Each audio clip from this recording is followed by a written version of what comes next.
I love Tom Hardy. I love him. He's such a wild boy. Oh, absolutely, hands down, Ireland. There's something there that emotionally moves you. Thank you so much for joining us at Joe, head of MobLand. I mean, you've had a fantastic career and you've worked with some iconic actors. How does Tom Hardy stack up for this one? Tom is up there. I love Tom Hardy. I love him. He's such a character. He's such a wild boy. But, you know, he's got the heart of a saint as well. And he's just got ferocious talent and presence, you know, on screen. Loved everything he's ever done. Didn't know him before this job.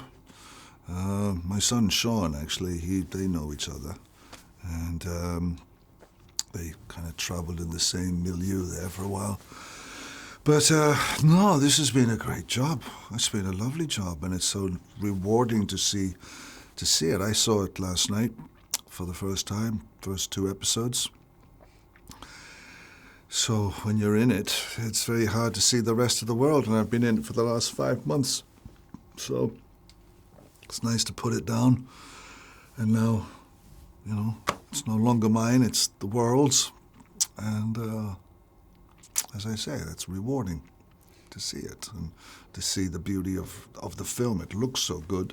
It looks so rich. And Helen and I became good pals on this. You know, we were in the makeup trailer together. She sat there, I sat here. You see each other at, 5:30, 6 o'clock in the morning. And I mean, it must be a pleasure to work with like so many talented actors on something like this as well. Oh, it's magnificent. Oh, it's magnificent. I mean, I'm an audience as well. You know, I'm just an actor, but I'm also an audience. And you, when you get to be in the presence of artists like that and watching them perform, it's invigorating. It's inspiring, and they give you so much, and then you get your character from them. They make you real. And you are someone where this series takes you into a very serious role, and it's something that you've conquered before in terms of you have been at the pinnacle of action, musical, comedy. Right. What does a role have to give you now to be something that you look forward to, that you really dive into? Days off. I love days off as well. I wish that was my line. It was Robert Mitchum's line, actually. Mr. Mitchum, what do you look for in a script? Days off. But, well, you can tell from the first pages. You can tell whether you've struck a vein of truth and magic.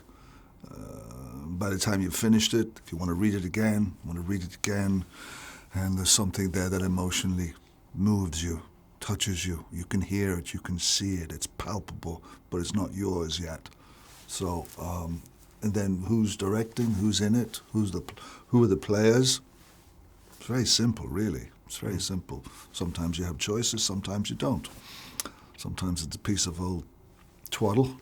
However, you might have to pay the rent, or you might have to do something. You might pay your taxes, whatever, and you say, I'll do it, and you go do it, and you do it with the greatest will and strength in the world. Because if you go in there and you criticize it or shameful to the piece, then you're shameful to everyone that you work with every day. So you do it, and something good comes out of it. Friendships, character.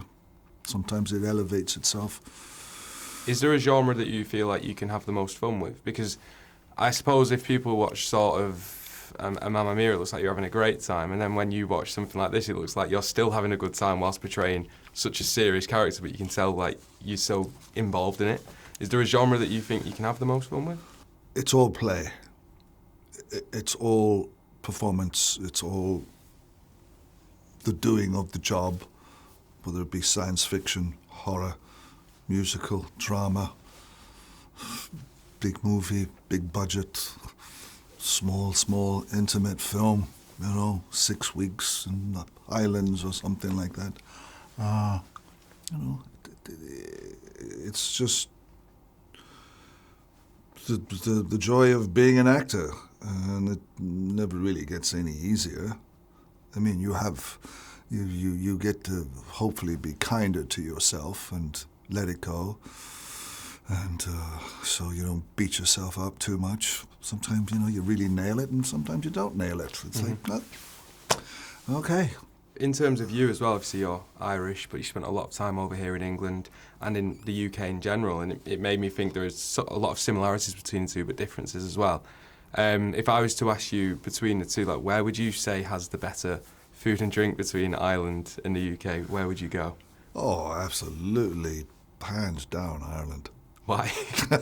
I agree, by the way, but I'd love to know why. No, I'm just being bold. Oh, listen, I mean,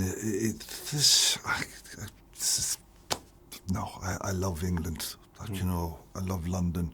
It was one of the reasons why I wanted to do this job, was to come back to England, to come back to London, to pick up where I left off, as it were. I dropped into America back there in 1982. I got lucky, I got a job, and, a whole lifetime went by. But I've always come home here. I've always come home to Ireland.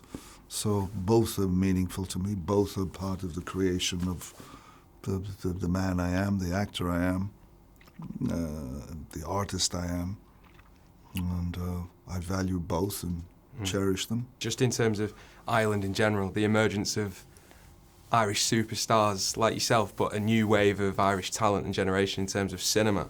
It really is a good time, isn't it, for Ireland? It's a great time. It's a mighty time. Yeah, it really is. It's a joy to see.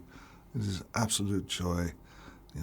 Killian, who's been there for such a long time now and still, such a young man, but brilliant, and Saoirse, Paul Mescal, O'Dowd, all these great people. There's so many. There's Liam, Gabriel. It's a joy to see. It's mighty, and it's nice to be part of that tapestry of Celtic, mystic,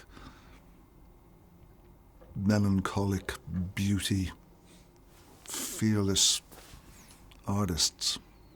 For sure. You make me want to be Irish. That was fantastic. There you go. Yeah.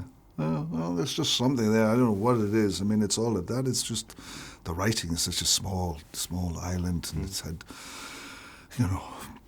it's had its troubles and its this and it's that. But somehow there's an inner strength there within the people.